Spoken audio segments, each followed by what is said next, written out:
Pozdrav dragi moji. Evo stiže jedna lijepa pjesma.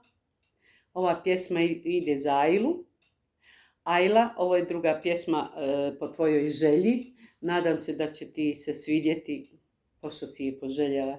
A vas molim vas da mi i dalje lajkajte, komentirajte.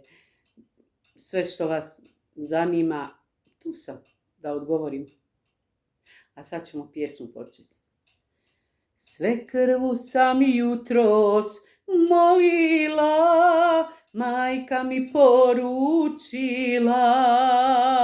bolna, da me čeka stara, da joj vode donesem s bunara.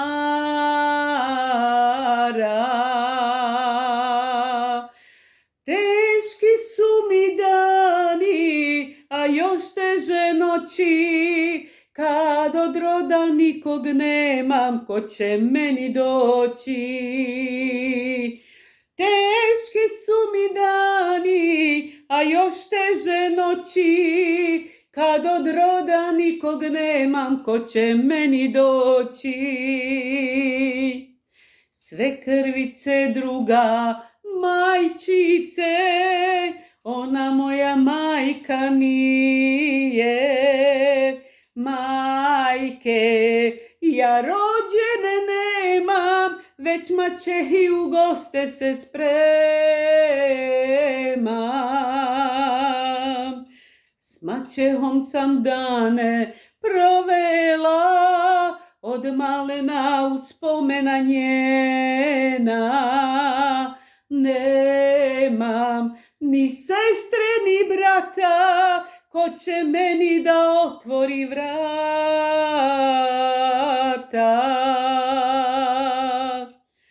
Teški su mi dani, a još teže noći, kad od roda nikog nemam, ko će meni doći. Teški su mi dani, a još teže noći, kad od roda nikog nemam, ko će meni doći.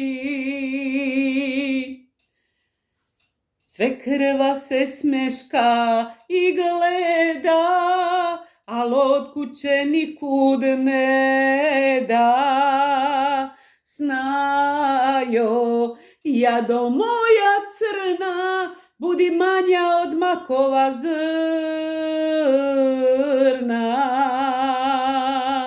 Teški su mi dani, a još teže noći, kad od roda nikog nemam, ko će meni doći.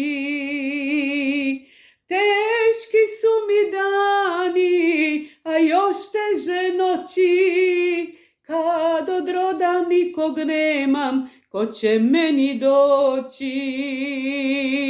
Kad od roda nikog nemam, ko će meni doći. Zahvaljujem.